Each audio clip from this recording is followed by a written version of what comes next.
할렐루야. 우리 좌우로 인사하실 때 성령께서 당신과 함께 하십니다. 네, 성령께서 우리와 함께 하신 줄 믿습니다. 자, 이 시간은 다니엘서 7장 말씀을 가지고 성경이 말하는 건강한 종말 세계관을 가지라라는 제목으로 여러분들과 은혜를 나누기를 원합니다. 다니엘서 말씀은 1장부터 6장까지가 참 에피소드, 어떤 사건 중심이고 또 이 그 사건에 대해서 하나님이 어떻게 역사하셨는지 눈에 확실히 보이는 그런 말씀들을 다루고 있습니다.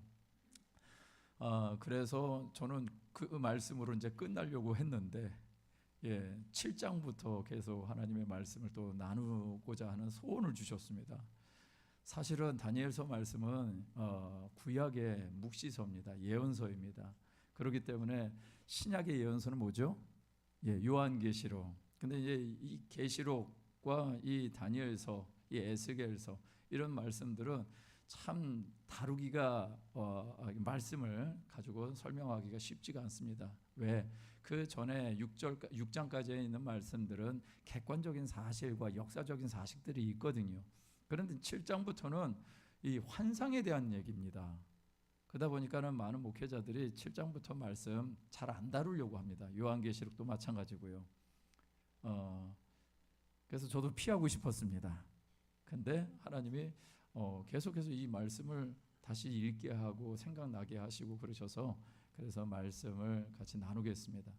이 말씀을 굉장히 좋아하는 공동체가 있더라고요. 저 동네 가면은 뭐 하나님의 모시기 공동체도 있고 여호와 모시기 공동체도 있고 신천지 모시기 공동체도 있습니다. 그런 데는 꼭 이렇게 예언설 말씀을 굉장히 좋아하죠. 왜? 그것이 객관적인 사실이 없다 보니까 자의적으로 해석할 수 있거든요. 그래서 자기가 원하는 대로 자기 입맛에 맞는 해석을 해버릴 수가 있습니다. 오늘 저 여러분들에게 다니엘서 7장 말씀을 통해서 주시고자 하는 것이 무엇인가? 오늘 제목처럼 건강한 종말 신앙 세계관을 갖는 저와 여러분 되시기를 주님의 이름으로 축원드립니다. 오늘 이 말씀을 통해서 두 가지 말씀을 나눌 텐데요. 첫 번째는요, 참된 왕은 맹수 같은 제 왕이 아니라 어린 양이신 예수님뿐임을 알라라는 것입니다. 함께 읽어볼까요? 시작. 참된 왕은 맹수 같은 제 왕이 아니라 어린 양이신 예수뿐임을 알라. 할렐루야. 다니엘서 말씀 7장의 말씀은 굉장히 환타지 같은 영화를 추측하게 할 수 있는 그런 내용들이 나옵니다. 다니엘이 7장 2절 상반절에 보니까 이렇게 말하고 있습니다. 다니엘이 진술하여 이르되 내가 밤에 환상을 보았는데, 다니엘서 1장에는요 꿈을 꿨다라고 얘기를 합니다. 그런데 왜 또 환상으로 이어지는가 봤더니 이 꿈이 굉장히 강렬했던 거예요.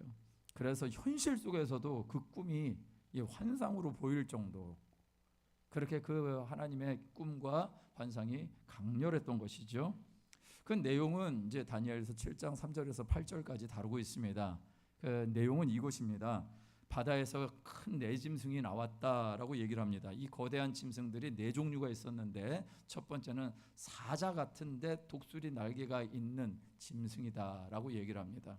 그리고 두 번째는요 곰과 같이 생겼다라고 얘기를 합니다.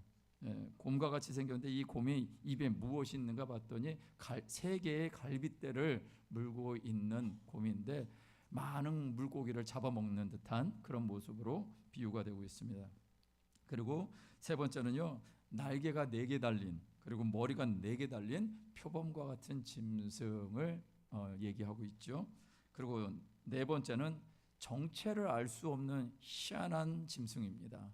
근데 그 희한한 짐승은 10개의 뿔을 가지고 있고 그 중에 또 그 뿔에 또 앞에 있는 3개는 뽑혀지고 그 뿔 사이에서 하나의 뿔이 나와서 있는데 그 뿔이 또 말까지 한답니다. 이건 완전히 환타지죠. 완전히 막 상상 속에서 나올 수 있을 법한 그런 얘기들이죠. 그런 짐승이 굉장히 강력하고 무섭고 두렵기까지 했던 것 같습니다. 그래서 이 4개의 짐승의 환상을 하나님이 다니엘에게 보여주십니다. 만약에 이런 환상과 이런 꿈을 여러분들이 꾸신다면 어떤 생각이 드십니까? 그냥 꿈속에서 이런 환상이 꿈을 꿨지. 이것까지는 조금 이해할 수 있을 것 같은데, 만약에 여러분들이 꿈을 꿨는데 현실 속에서 여러분의 일터에서 환상이 계속해서 보인다 그러면 여러분 같으면 어떠시겠습니까? 이건 쉽지 않은 얘기인 것이죠. 아마 무서워서 오금이 저리지도 않을까요? 이런 내 짐승의 환상, 이게 꿈에서뿐만 아니라 현실에서 보여진다면 마음을 굉장히 힘들게 할 것입니다. 대략 이런 모양이지 않을까 해서 옛날 사람들은 이렇게 그림을 그렸습니다.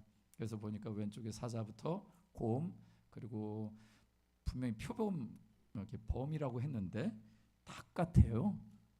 닭 같은 것이 이렇게 있고 옆에 이제 괴물같이 뿔이 달린 그런 짐승들을 표현하고 있는데, 옛날에 이제 그렸던 이제 사파 같은 것이죠.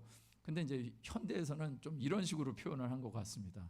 아주 실질적으로 사자 모양도 있고 날개도 있고 곰이 있는데 곰의 입에 갈빗대 3개를 물고 있고 머리 4개 달린 표범이 날개 4개와 함께 있고, 그리고 이상하게 생긴 짐승이 하나가 있는 것을 보게 됩니다. 이런 환상, 이런 꿈 보게 되면은 당연히 이것을 어떻게 해석을 할까, 이게 무슨 뜻일까 물어봐야 되는데 성경에 보니까 그 부분에 답이 있더라고요. 자, 다니엘서 7장 16절에서 17절의 말씀입니다. 이 말씀을 한번 같이 읽을까요? 시작. 내가 그 곁에 모셔선 자들 중 하나에게 나아가서 이 모든 일의 진상을 물으매 그가 내게 말하여 그 일의 해석을 알려주며 이르되 그 내 큰 짐승은 세상에 일어날 내 왕이라 라고 말씀하고 있습니다. 자, 이 짐승에 대해서 여러 가지 해석이 있을 수 있습니다. 너무나 현실적이지 않냐는 짐승이니까 여러 가지 해석이 있을 수도 있을 것입니다. 그런데 성경이 그거를 분명하게 얘기를 하고 있습니다. 이 내 큰 짐승은 세상에 일어날 내 왕이다 라고 말하고 있습니다. 이런 개념 속에서 이 말씀을 가지고 이것이 무엇인지 한번 돌아보기를 원합니다. 자, 다니엘서 7장 4절 말씀에 보니까 사자와 같은데 독수리의 날개가 있다. 그런데 그 날개가 뽑혔다. 그리고 땅에서 들려서 사람처럼 두 발로 서서 함께 서게 함을 받았으며 사람의 마음을 받았다라고 얘기를 합니다. 고고학적인 근거로 볼 때요, 바벨론에 이 국가를 상징하는 짐승이 하나 있었는데 뭘까요? 제가 괜히 물어본 건 아니겠죠? 여러분의 생각을 돕겠습니다. 자, 사자를 다루면서 바벨론 국가에 상징하는 짐승이 뭐냐고 물으면 당연히 사자여야 되겠죠. 근데 그 사자가 진짜 바벨론의 국가를 상징하는, 그리고 그 사자의 등에 무엇이 있을까요? 날개가 있는 것이 그들의 상징이었습니다. 실제로 지금 그 바벨론의 어떤 성벽 터에 남아 있는 상이 하나 있는데 그 상 입구에 그 뭔가 이렇게 궁전 터 같은 곳의 입구에 이 사자, 날개 달린 사자가 이 앞을 지키고 있습니다. 마치 수호신처럼요. 더욱이 이제 이 말씀 가운데 보니까 독수리의 날개가 뽑혔다라고 이제 성경이 얘기를 하고 있습니다. 그러면서 독수리 날개가 뽑혔고 사람의 마음을 받았다라고 얘기를 하는데, 이것은 느부갓네살 왕의 경험이죠. 여러분들이 잘 알다시피 느부갓네살은 이 7년 동안 이슬을 맞으면서 들에서 산 적이 있습니다.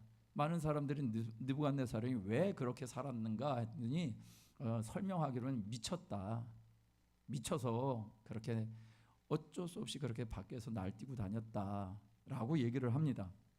그러다가 결국은 이 두 날개가 꺾어진 것과 같은 자기의 모든 것이 내려졌을 때 회개한 후에 새로운 마음을 받아서 다시 왕권을 회복하는 그런 역사를 저와 여러분들이 다니엘서 말씀을 통해서 봤습니다.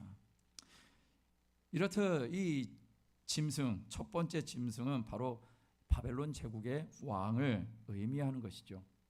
그렇다면 다음 짐승도 이제 예측이 되죠.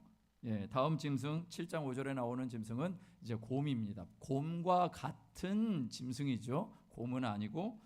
근데 이 곰과 같은 짐승에 어떤 일이 있냐면 몸의 한쪽이 들렸고라고 얘기를 하고 있습니다.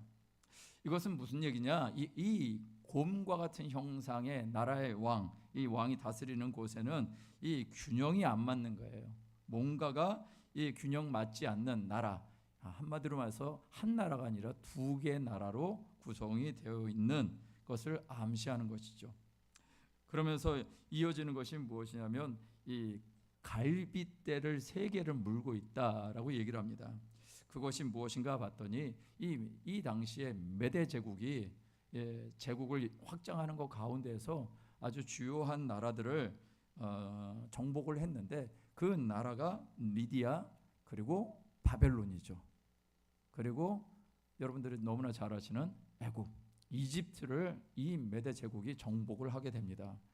그리고 또 많은 고기를 먹으라고 한 것도 그 정복하는 과정에서 많은 사람들을 살육을 저지르는 일들을 자행하게 됩니다. 그리고 나서 이제 다음 짐승을 보면은 이 표범 같은 짐승이라고 얘기를 합니다. 이 표범 같은 짐승이 4개의 날개가 달렸고 4개의 머리가 있다. 그리고 권세를 받았다라고 얘기를 합니다. 이 4개에 달린 표범 등장. 여러분 조금 생각을 해보시면 세상에서 이 지상에서 가장 빠른 동물은 누구일까요? 사자일까요? 제껴놓고 치타 계열의 동물이라고 하죠. 그래서 표범이죠. 그래서 세상에서 가장 빠른 그 육지 동물 이 표범을 이렇게 한 데는 알렉산더 대왕에 대한 얘기입니다. 알렉산더 대왕이 이 젊은 나이에 이 마게도니아와 그리스 군대를 통합해서 짧은 시간에 가장 넓은 땅을 정복한 왕입니다. 이것은 또 역사적인 사실이죠. 그가 20대에 왕이 됐습니다. 아주 뭐가 그렇게 급했는지 20대에 왕이 돼서 정복 전쟁을 하는데 3만 5천 명의 기병들을 데리고 그리고 70달란트밖에 안 되는 군자금을 가지고요. 이 1개월 만에 이 페르시아 제국을 정복해버리고 맙니다. 1개월 만에. 그러니까 어마어마한 빠른 속도로 전쟁을 치른 것이에요.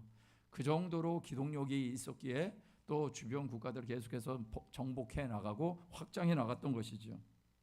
이게 소아시아 지역뿐만 아니라 어디까지 정복하냐면 인도까지 넘어가게 됩니다.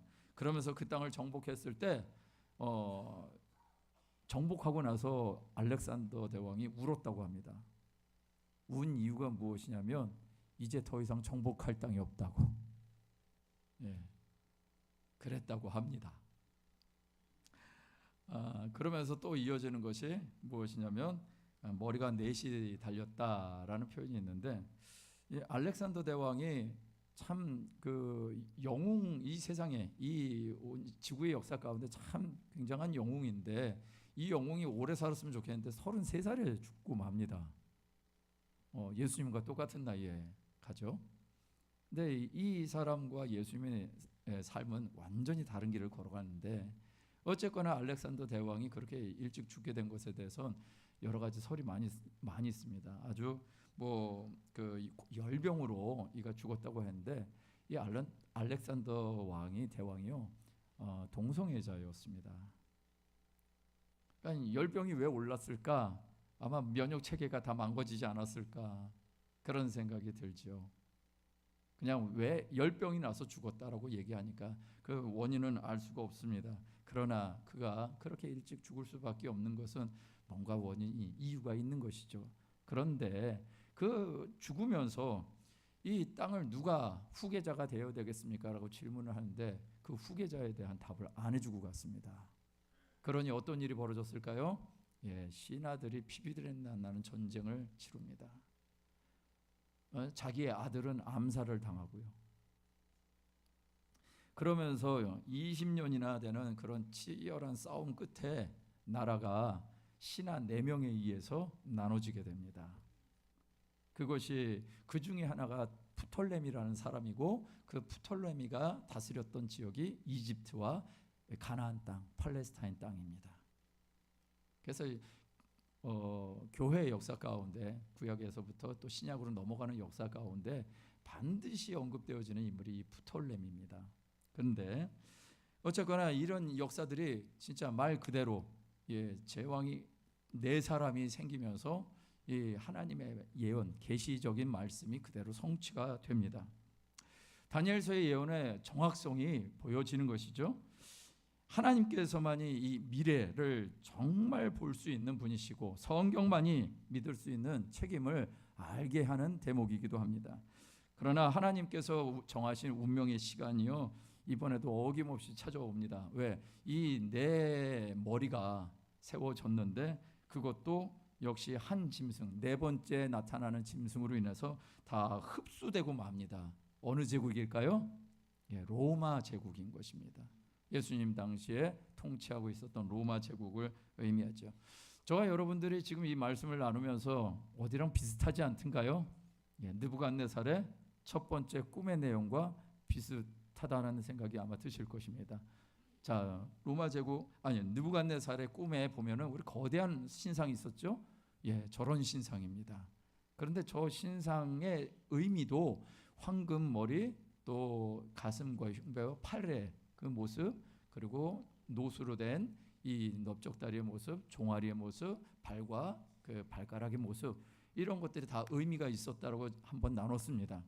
그런데 다음 사진을 보여주시면 그 의미가 또 동일하게 맞물려 가는 것이죠. 느부갓네살 왕 때는 거대한 우상이었지만 이 벨사살 시대에 다니엘이 꿈과 환상에는 이 제국들과 왕들을 맹수로 상징하고 있습니다. 자, 이 모든 것이 의미하는 것이 무엇인가? 여러분, 이 모든 것이 의미하는 것이 무엇일까요? 하나님이 역사를 주관하신다. 할렐루야. 여러분, 하나님이 역사를 주관하시는 걸 믿으십니까? 여러분, 하나님이 역사를 주관하십니다. 사람이 역사를 주관하는 것이 아니라 하나님이 역사를 주관하십니다. 근데 놀랍게도 하나님이 역사를 주관하시는데 사람이 그 하나님의 역사를 주관하시는 것을 방해합니다. 이것이 패역해가는 세상의 모습인 것이죠. 뿐만 아니라 이 말씀 가운데 한 가지 더 있습니다. 그것은 하나님을 떠난 세상의 권세는요, 근본적으로 사나운 맹수라고 말하고 있는 것입니다. 우리가 경험한 인류의 역사를 보면요, 이런 표현을 씁니다. 약육강식 적자생존이라는 얘기를 합니다. 저는 이것을 옛날에 과학 시간에, 어렸을 때 학교 다니면서 과학 시간에 배웠습니다. 왜? 약한 것들은 강한 것에 먹히게 되고 조금 비실비실한 것들은 죽고 강한 것들만 생존한다. 이런 것들을 제가 그때 배웠던 것 같습니다. 그 배울 때 그 배경적인 이론은 진화론이었죠. 진화론이 뒷받침해주고 있습니다. 제국주의가 횡행했던 시대에는요, 약육강식이 곧 진리였습니다. 세상이 이렇다라고 하는 것이, 그리고 그것을 정당화했죠. 그러나 정복자들의 삶이 어떤 것인지 성경은 역으로 말하고 있습니다. 유다서 1장 10절 말씀에 보니까 이런 말씀이 있어요. 이 사람들은 무엇이든지 그 알지 못하는 것을 비방하는도다. 또 그들은 이성 없는 짐승같이 본능으로 아는 그것으로 멸망한다. 이성이 없는 짐승같이 본능으로 아는 것으로 멸망하는 존재가 있다라는 것입니다. 역사 속에서 유명한 제국들이 등장했습니다. 그러나 그 제국들이 어떻게 됐는지 우리는 너무나 잘 압니다. 유명한 영웅과도 같은 리더들이 있다라는 것이 그 제국에게는 영광일 것입니다. 그러나 반면에 그 제국의 치하에 있는 나라들은 어떻게 될까요? 지옥을 경험하게 되지 않을까요? 정말 지옥이 따로 없지 않을까요? 저와 여러분들이 잘 아시는 그 얘기들 가운데 혹시 여러분들 드라마 여명의 눈동자라고 보신 적 있으십니까? 아이고, 보신 분들이 없으셔요? 아주 옛날 드라마죠.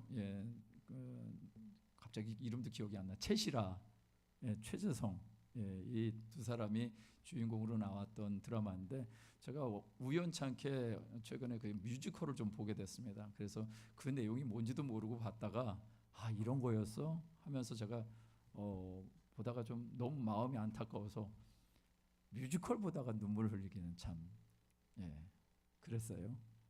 그 내용이 뭐냐면 일제 시대에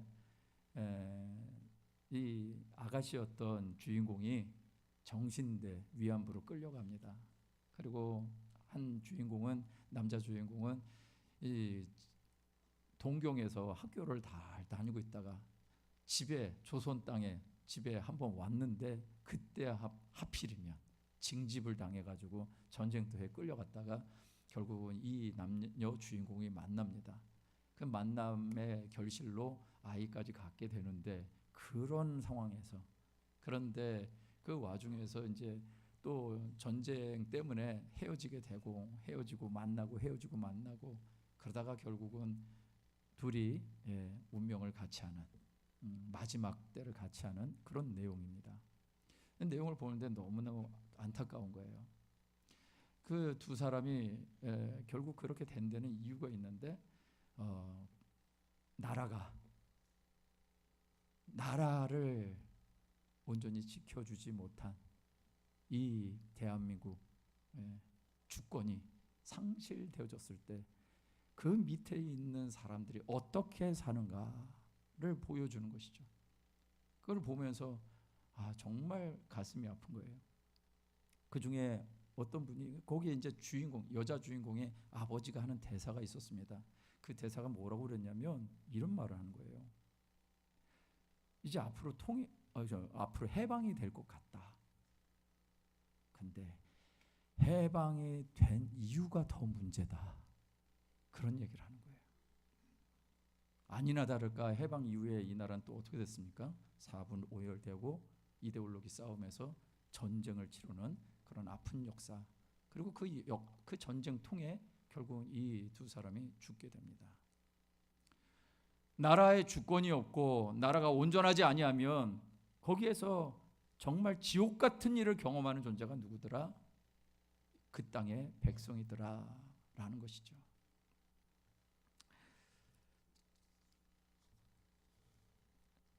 제국의 모습, 우리나라도 일본이라는 제국을 통해서 식민지를 경험해 봤습니다.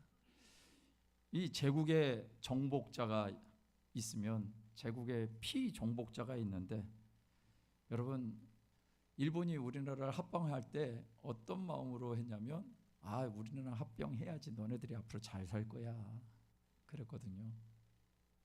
근데 정복하고 났는데 이 나라의 역사에 정말 아픈 역사를 만들어냈죠. 제국의 정복자와 피식민지의 피정복자, 식민지의 피정복자 모두가 정말 그 정복자의 말처럼 행복한 나라가 존재할 수 있을까요? 이 세상에 그런 나라가 존재할 수 있을까요? 여러분, 그런 나라는 존재할 수가 없죠. 왜? 이 제국의 본질은 무엇이다? 성경이 말하고 있는 것은 짐승이다 라고 얘기하고 있는 거예요. 그것도 어떤 짐승? 탐욕스러운 짐승이 이 세상의 이 제국의 본질이다 라고 말하고 있는 것입니다. 그런데 이런 나라가 아닌, 정말 이렇게 정복자도 행복하고 피정복자도 행복한 나라가 있다. 그 나라가 어떤 나라일까요? 어린 양 되신 예수님이 정복자가 되어진 나라. 할렐루야. 어린 양 되신 예수님, 포악한 짐승들이 다스리는 그런 예수님이 아니라 힘없고 이 세상에 보잘것없는 어린 양과 같은 짐승, 그렇게까지 비유가 되신 겸손하신 예수님, 그 예수님이 다스리는 나라에만 진짜 행복이 있다라고 말하고 있는 것입니다. 여러분, 저와 여러분들은 무엇을 바라보고 계십니까? 우리는 이 땅 가운데 살아가는 동안 계속해서 이런 제국의 유혹을 받을 것입니다. 이런 제국의 도전을 받을 것입니다. 너도 이렇게 되라고 얘기할 것입니다. 그럴 때마다 우리는 무엇을 바라봐야 될까요? 그거 어린 양 되신 예수님을 바라봐야 하는 줄 믿습니다. 어떤 찬양에 그런 얘기가 있더라고요. 주님 여기 있사오니, 주님 여기 계시오니 내가 이 거친 파도 위에도 주님이 계신 것이 내 반석입니다. 주님이 여기 계시오니 이 깊은 바다 위에 내가 있어도 그곳이 반석입니다. 이런 찬양의 가사가 있더라고요. 여러분, 저와 여러분들이 어떤 나라를 발판 삼아 살고 있습니까? 오늘 이 다니엘서의 계시와 환상 가운데 주신 이런 나라 속에서 살아가는 우리들이 아니라 정말 어린 양이 통치하시고 있는 나라, 거기에 정복되어 살아가는 나라, 사람, 백성, 이것이 저와 여러분들의 모습이 되시기를 주님의 이름으로 축원드립니다.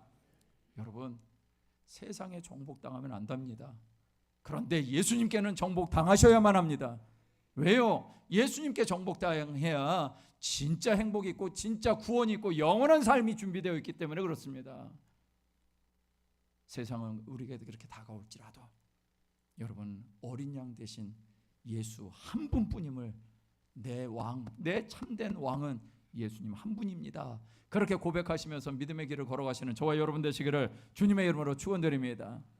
두 번째는요, 계시에 집착하지 말고 계시를 주신 이를 바라보라라는 것입니다. 함께 읽어볼까요? 시작. 계시에 집착하지 말고 계시를 주신 이를 바라보라. 할렐루야. 예. 다니엘서 7장 1절을 보니까요, 바벨론 벨사살 왕 원년의 다니엘이 그 침상에서 꿈을 꾸고 환상을 봤다고 합니다. 여러분, 벨사살 원년, 벨사살 원년이라는 말은 벨사살이라는 왕이 처음으로 등극했다는 얘기 아닙니까? 그러면은 이 벨사살 왕이 조금만 생각해봐도 이 자기가 그 통치한 시간은 한 11년 정도 됩니다. 어쨌거나 지금 통치 원년이면 얼마나 포부가 많겠습니까? 뭔가 생각하는 것들이 많고 굉장히 꿈과 기대가 많이 있었을 것입니다. 나름 굉장히 기뻤을 것 같습니다. 그런데 이 환상을 언제 봤다고요? 바로 이때 봤다고 성경이 얘기하고 있습니다. 다니엘이 이 환상 보고 이 환상에 대해서 왕에게 말할 수 있었을까요? 아마 이게 무슨 뜻인지, 이게 어떤 식으로 일어날 것인지 그냥 하나님 앞에 물어보면서 인내하면서 지나왔을 것 같습니다. 마음에 두고는 있었을 것 같습니다. 그런데 벨사살 왕이 어떻게 하죠? 잔치를 벌이는데 하나님의 성전에서 탈취해온 금잔들을 가지고 술을 마시고, 술을 마시는 것으로 끝나는 것이 아니라 왕후들과 후궁들과 또 신하들과 함께 누구를 찬양한다고요? 자기들의 신을 찬양했다라고 성경이 얘기합니다. 한마디로 말해서 하나님의 것을 가지고 세상의 것을 찬양하는 그런 일들을 자행하고, 그때 하나님의 초자연적인 역사가 일어납니다. 손이 나타나서 벽에다가 글을 쓰죠.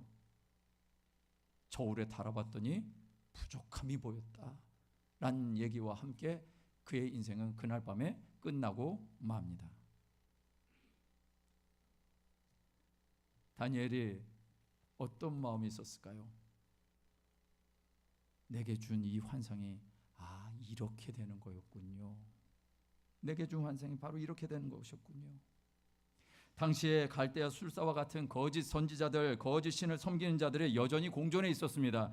그런데요, 하나님은요, 당신의 계획을 세우신 자를 통해서 알리시고 일을 하시더라는 것입니다. 그렇게 하나님의 하나님 되심을 깨닫게 하더라는 것이죠. 아모스서 3장 7절 말씀에 보니까 이런 말씀이 있습니다. 주 야훼께서는 자기의 비밀을 그 종 선지자들에게 보이지 아니하시고는 결코 행하심이 없으시리라 라고 말씀하십니다. 왜 그렇게 그런 계시와 꿈을 그리고 환상을 누군가에게만 주실까? 이유는 한 가지입니다. 다니엘에게 주신 이유 한 가지, 그것은 무엇이냐? 다니엘서 6장 10절 말씀 저와 여러분들이 한번 읽어봤었습니다. 함께 다시 한번 읽겠습니다. 시작. 다니엘이 이 조서에 왕의 도장이 찍힌 것을 알고도 자기 집에 돌아가서는 윗방에 올라가 예루살렘으로 향한 창문을 열고 전에 하던 대로 하루 3번씩 무릎을 꿇고 기도하며 그의 하나님께 감사하였더라 라고요. 무슨 얘기예요? 하나님과 친했던 사람이에요. 아니, 하나님을 친한 분으로 스스로가 무릎 꿇었던 사람이에요. 그러니 하나님과의 관계가 온전한 관계인 거죠. 여러분, 하나님과의 관계는 집착이 아닙니다. 명심하시길 바랍니다. 하나님과의 관계는 집착이 아니라 나를 자유롭게 하시는 것이 하나님의 뜻입니다. 그 자유함은 다니엘처럼 3번 기도하면 그거는 의무고 강제일까요? 다니엘이 강제적으로 그렇게 했을까요? 아니요. 다니엘이 하나님 앞에 무릎 꿇는 건 그거는 기쁨이었습니다. 자원함이었습니다. 우리 주님과의 관계, 하나님과의 관계하는 것이 즐거움이었습니다. 그것이 진짜 예배였고요. 그런 예배를 드리니 하나님이 기뻐하시는 것입니다. 그리고 하나님이 기뻐하시는 자에게 하나님의 역사를 알려주시는 것이죠. 그렇기 때문에 하나님만을 바라보면서 그리고 하나님의 약속을 인내하면서 기다릴 줄 아는 사람이 되었습니다. 여러분, 그런 다니엘이 삶을 어떻게 살았을까요? 선한 영향력을 끼치며 살아갑니다. 왕의 신임을 받을 뿐만 아니라 백성에게도 존경의 대상이 되었습니다. 주변의 시기와 질투 속에서 모함을 당하는 순간에도요, 하나님과 자기가 섬기는 왕에게까지 충성했던 사람이었습니다. 제국이 부흥하거나 제국이 쇠락하거나 제국이 결국 망해서 바뀌어져도 다니엘은 아무런 요동이 있을 수가 없었습니다. 왜요? 다니엘이 보고 있는 제국은 어떤 제국일까요? 하나님의 나라인 거예요. 하나님의 나라를 보고 있으니까 내게 주어져 있는 환경 속에서 제국이 엎치락 뒤치락하고 바뀌어도 그것 때문에 내가 위험을 당해도 하나님의 나라를 보고 있으니까 요동하지 않는 것입니다. 다니엘서 7장이 말하고 있는 것은 이 땅의 나라는 흥망을 반복하면서 짐승이 통치하는 세상이라고 말하고 있는데, 그럼에도 불구하고 이 세상 제국, 세상 나라는 이 사자와 같은 짐승, 이 짐승에게 먹히고 먹는 그 가운데 살아가지만 이 세상의 짐승에게 먹히지 않는 하나님의 사람이 있더라라는 것입니다. 오늘 저와 여러분들이 그런 사람이 되시기를 주님의 이름으로 축원드립니다. 이런 사람이야말로 이 세상에 엎치락 뒤치락해도 요동하지 아니하는 신앙생활을 하는 것입니다. 그것이 종말론적인 신앙생활을 하는 사람들이죠. 다니엘서 7장 21절에 보면은 이런 말씀이 있습니다. 내가 본즉 이 뿔이 성도들과 더불어 싸워 그들에게 이겼다. 무슨 얘기일까요? 뿔, 4번째 짐승에게 나 있는 뿔이죠. 결국은 4번째 짐승이 성도들과 더불어 싸워 그들을 이겼다. 이것은 나중에 예수님 이후에 로마 황제들을 통해서 그리스도인들이 많이 핍박당하고 심지어 꼬챙이가 돼가지고 화형을 당하는 그런 현장 가운데 있었던 일들을 얘기합니다. 그런 고난이 있다라고 얘기합니다. 그런데 그런 고난, 성도들에게 어려움이 있다라는 것이죠. 어려움이 있음에도 불구하고 하나님의 말씀은 바로 그 다음에 이어지는 것이 22절 말씀입니다. 이 말씀 함께 읽어볼까요? 시작. 옛적부터 항상 계시니가 와서 지극히 높으신 이의 성도들을 위하여 원한을 풀어주시고 때가 이름에 성도들이 나라를 얻었더라. 할렐루야. 이것이 하나님이 다니엘에게 말씀해 주신 것입니다. 옛적부터 계신 이는 누구일까요? 하나님이십니다. 그럼 지극히 높으신 이의 성도들은 누굴까요? 예수 그리스도와 예수 그리스도를 믿는 사람들이 바로 그 성도인 것이죠. 때가 이름에 그들에게 어떤 일이 벌어진다고요? 그들이 나라를 얻게 될 것이다. 그 나라의 예표가 어딜까요? 바로 저와 여러분들이 있는 교회인 줄 믿습니다. 우리가 있는 교회가 하나님의 나라고요, 그림자입니다. 결국은 우리 주님이 다시 오셔서 완전한 하나님의 나라를 완성해 나가실 것입니다. 그것이 저와 여러분들이 사는 모습인 것이죠. 이 땅의 성도들이 사는 방식을 시편 94편 13절에서 14절 말씀도 이렇게 얘기하고 있습니다. 함께 읽겠습니다. 시작. 이런 사람에게는 환난의 날을 피하게 하사 의인을 위하여 구덩이를 팔 때까지 평안을 주시리이다. 야훼께서는 자기 백성을 버리지 아니하시며 자기의 소유를 외면하지 아니하시리로다. 할렐루야. 예, 오늘 이 말씀이 여러분들의 삶 가운데 혹시 믿음으로 받으실 분들이 있다면 믿음으로 받으시고 여러분들의 삶에 주장하셔서 이 말씀을 성취해내시는 우리 성도님들 되시길 주님의 이름으로 축원드립니다. 하나님, 이 말씀 안에 보니까 우리 주님의 마음, 하나님의 마음이 보입니다. 하나님의 마음을 아시고 꽉 붙잡으시길 바랍니다. 계시에 집착을 하면요, 하나님의 말씀이 주문이 되어버릴 것입니다. 그래서 신앙의 길을 놓쳐버릴 수 있습니다. 그래서 엉뚱하게 신천지, 엉뚱하게 여호와의 증인, 엉뚱하게 하나님의 교회라는 곳에 끌려가서 하나님의 말씀을 왜곡되게 배우고 결국은 영혼을 도둑질 당하는, 영생을 도둑질 당하는 일이 벌어지는 것입니다. 오늘 계시를 주시는 것은 하나님 아버지의 마음을 알라고 주시는 것이지, 그것에 집착해서 우리의 영혼을 분별하지 못하는 일이 없도록 하나님 온전히 붙잡고 사시는 저와 여러분 되시길 주님의 이름으로 축원드립니다. 말씀을 마무리합니다. 제가 얼마 전에 신방 예배를 드리면서 참 은혜가 됐습니다.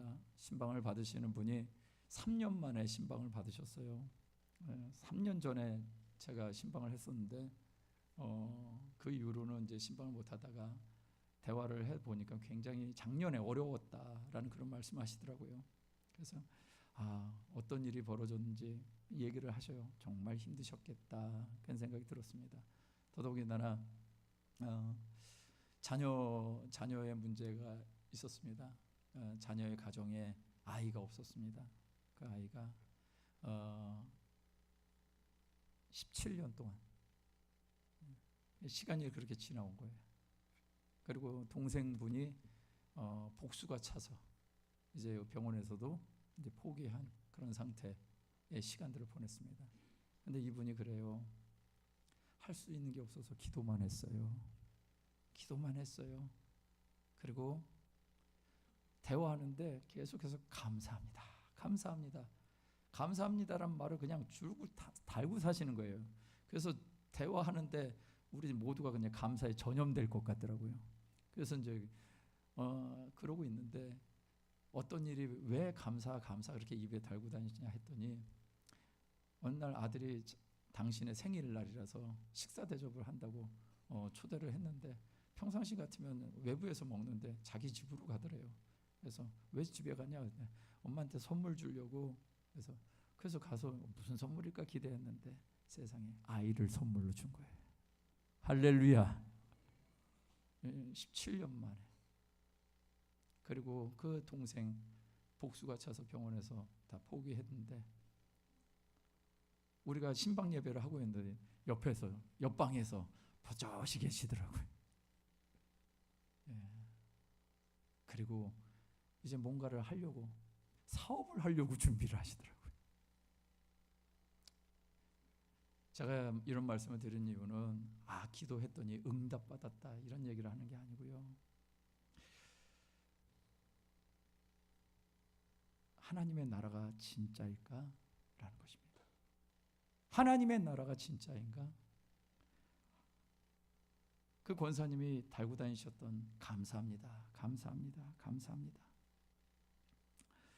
그 얘기를 하시면서 자기의 손목을 딱 보여주세요. 손목을 이렇게 딱 보여주시는데 뭐가 보였을까요? 팔찌가 보이는 거예요. 그래서 그 팔찌 안에 우리의 감사는 기적을 만듭니다. 그거를 계속해서 기도하시면서 하나님 앞에 구했다는 거예요. 여러분, 제가 말씀드리고자 하는 것은 기도했더니 역사가 일어납니다. 할렐루야. 이것도 맞고요. 이것보다 더 하나님이 기뻐하시는 것이 무엇일까요? 우리가 어디에 있는지를 아는 거예요. 우리가 어디에 있을까요? 맹수가 다스리는 이 세상에 있는 존재이지만 우리는 어디에 살아요? 하나님의 나라에서 사는 존재예요. 할렐루야. 저와 여러분들이 지금 살고 있는 세상은 사탄이 식민지화된 세상 아닌가요? 사탄이 다스리는 식민지 같은 세상에 저와 여러분들이 살고 있습니다. 그래서 온통 우리는 감사할 것이 없는 그런 일들로 살아가게 만들어 버릴 것입니다.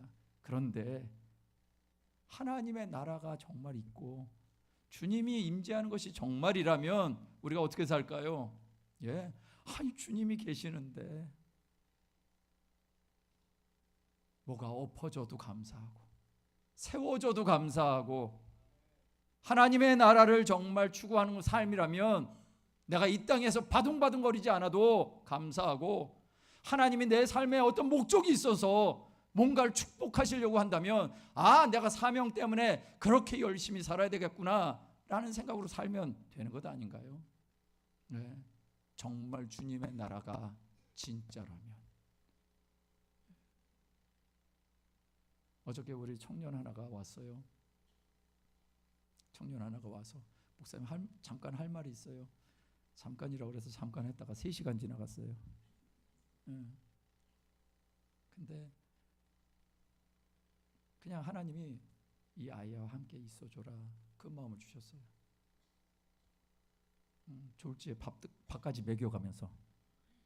그런데 그 아이하고 같이 계속 대화하는데 그 아이 처음에 왔을 때 참 얼굴 어두웠어요. 3시간 만에 끝나고 나가는데 얼굴이 밝아져서 그러고 난 기도하러 가더라고요. 여러분, 그 아이에게 제가 한 것이 무엇일까요? 하나님의 나라가 네 안에 있어. 그 나라 정말 믿으면 돼. 네 현실, 네 상황, 어려운 관계들, 그거 가짜야.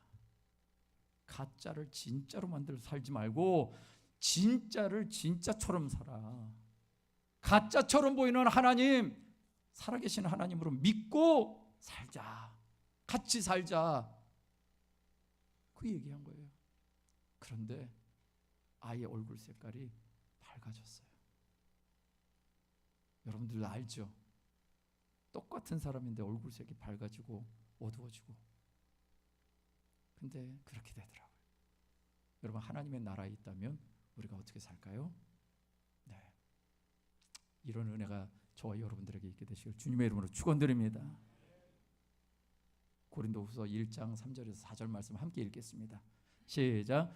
찬송하리로다. 그는 우리 주 예수 그리스도의 하나님이시요 자비의 아버지시요 모든 위로의 하나님이시며 우리의 모든 환난 중에서 우리를 위로하사 우리로 하여금 하나님께 받은 위로로서 모든 환난 중에 있는 자들을 능히 위로하게 하시는 이시로다. 할렐루야. 예, 우리 하나님 그런 분이십니다. 어디에 있을 때? 하나님 나라에 내가 있다는 것을 믿고 걸어갈 때. 여러분들이 그런 주인공이 되시기를 주님의 이름으로 축원합니다. 이 시간 우리 한번 찬양하고 기도할까요? 이 찬양, 여러분들의 삶의 자리에 혹시 무너진 곳이 있으십니까? 그렇다면 다시 짐승이 다스리는 세상 같은 곳에서 내 마음이 상하고 절망스럽고 낙심되어지는 순간들이 있습니까? 그렇다면 우리의 눈을 들어서 주님을 바라보십시오. 그리고 길이 잃은 것 같은 시간들에 내 삶의 기도로 성령님을 구하시고 성령의 인도함을 받는 우리 모두가 되기를 원합니다.